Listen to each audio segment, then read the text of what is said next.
په جماعتونو کې جوړوي او حال دا چې محمد رسول الله فرمایي صلاة المرأة فی بیتها خیر من صلاتها فی حجرتها.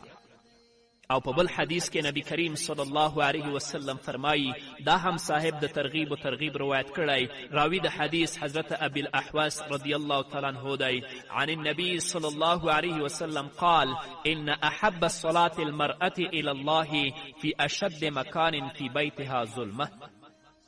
رسول الله صلی الله علیه وسلم فرمایي د زنانو په مونځ کې الله پاک ته هغه مونځ زیات خوښ دی چې د کور په ډیر تیارناکه ځای کې وي، چونکه د رڼا په مقابله کې په تیاره کې پرده زیاته ده. په تیاره کې به چاته په نظر هم نه راځي. کم ځای کې چې د پردې زیات اهتمام شوی وي هلته پکې ثواب هم زیات دی. لیکن دومره تیاره دې هم نه وي چې هغې کې خطره وي چې څوک ورپورې د نه لیدلو په وجه ولګي، بلکې معمولي شان رڼا چې وي که دا یېره نه وي نو بیا هیڅ حرج نشته چې څومره په تیاره کې مونځ کوي خور دې هلته وکړي ثواب یې ډېر زیات دی. وګورئ درنو اوریدونکو، زنانو ته د پردې څومره تاکید دی. په عبادت کې هم زیات د پردې ځای او حالت ته فضیلت حاصل دی. د دې برخلاف موږ وینو چې ښځې په زیارتونو باندې ګرځي او هلته په زیارتونو کې دوی ځای ته جانمازونه اوار کړي وي، هلته منځونه کوي او نظرونه ځان سره وړي، په زیارتونو کې حلوا پخوي، هغه په خلکو باندې تقسیموي. آیا دا خبره د ښځو دپاره درسته ده؟ آیا دا د دین خبره ده؟ په دې باندې پوه شئ چې خلک څه ته دین ووایي هغه دین نه دی، بلکې الله او رسول صلی الله علیه وسلم چې کوم څه ته دین ووایي هغه دین دی. د خپل طرف نه پیدا کړی شوی دین مردود او جهنم ته د تلو سبب دی. افسوس چې انسان په یو کار باندې خیال وکړي چې دا نیکي ده، خو د آخرت په ورځ به الله رب العزت څخه هیڅ کم ارزش نه لري.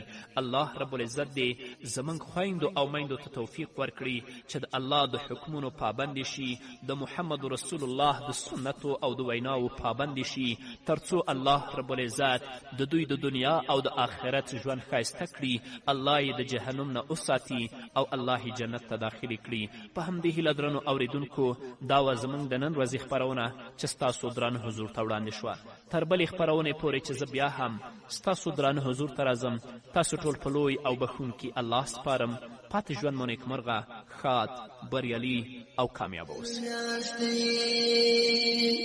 لمړوند دې راتاو دې د قرآن د نور لاسونه، لمړوند دې راتاو دې د قرآن د نور لاسونه، پرې د ژوند تیاره وختونه، پرې د ژوند تیاره وختونه، سوځي به د قدر میاشتې، سوځي به د قدر میاشتې، نیکمرغي در پکې نغښتې او ښکلا د قدر میاشتې، او ښکلا د قدر میاشتې، چې زموږ کلي ته راغلې مرحبا د قدر میاشتې، مرحبا د قدر میاشتې، ستا د رحم په څپو کې چې د غرب په سیند لاوسم، ستا د رحم په څپو کې چې د غرب په سیند لاوسم، بیا به هلته په ژوند پوسم، بیا به هلته